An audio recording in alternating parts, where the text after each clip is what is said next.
Let's return now to the death of Caroline Flack, and questions have been raised about the decision by the Crown Prosecution Service to pursue the television presenter over assault allegations following her death at the weekend. The 40-year-old was due to stand trial next month for assaulting her partner, despite him saying he didn't support the prosecution. I'm joined now by former Scotland Yard detective Philip Grindle. Welcome to you. It's a case that everybody has been discussing over the weekend.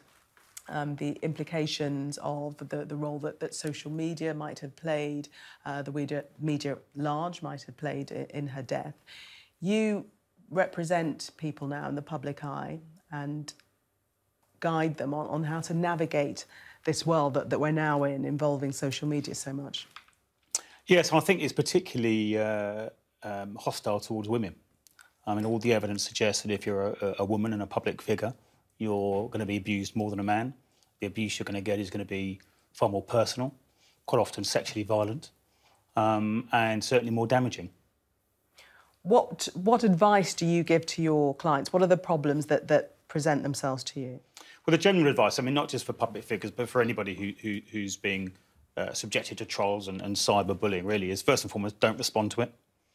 The bottom line is that the people that are sending abusive messages, they want to get a reaction. So the first thing is, don't give them a reaction. Don't respond. Don't engage. Don't get into an argument or discussion. You're never going to win that. Secondly, don't share or forward their messages.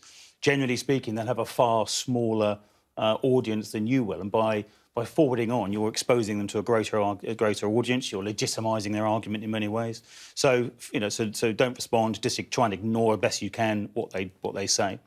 Certainly, if you feel that the messages or the communications you're getting are particularly violent or obscene or harmful, try and capture them. So take a photograph of them, screenshot them, gather them, because should it come to the point where you want to report it to the police, they're going to need evidence. And certainly when it comes to someone like Twitter, if you delete or if the person deletes their tweet, it's gone. It's not recoverable. So it certainly helps to identify the person and also to provide the evidence if you secure that by as I say, photographing it or screenshotting it.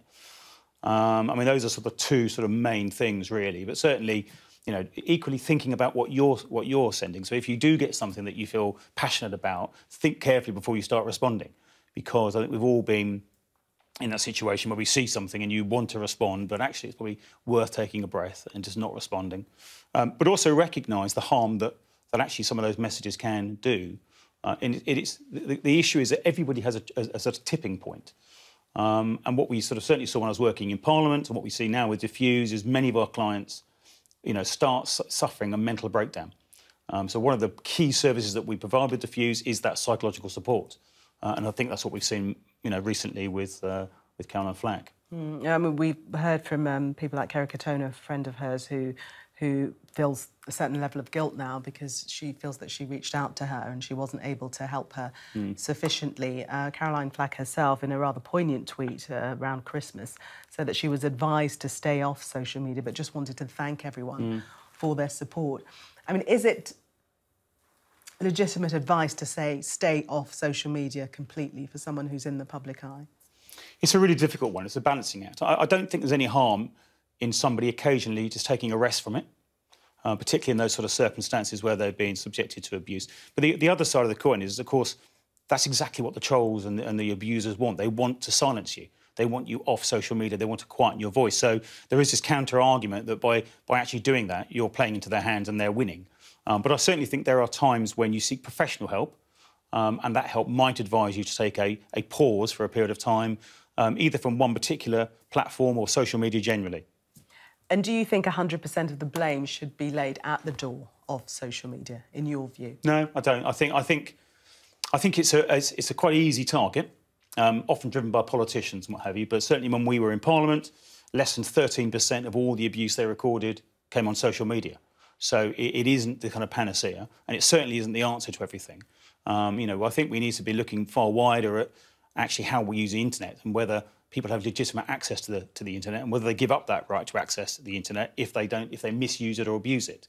So I don't think that social media can be held responsible for everything. I also think there's a degree of personal responsibility for those that send those sort of messages and what have you. But there also does seem to be a kind of lack of real impact on those people that do that. There's no real recompense for those that send abuse. Yes, there are not isolated cases of people who get charged and go to prison or get punished, what have you, but they're few and far between still. It's very easy just to be sacked from social media, open up a new email address, a new IP address, and you're back on again in a different name. And there's no real penalties to you, really. So I think we need to look at all that, because at the moment you can send pretty vile stuff freely free of any impunity. It's an area that we do need to pay attention to and perhaps have more stringent rules surrounding. Thank you very much for sharing your expertise with us. Thank you, Philip Grindle there.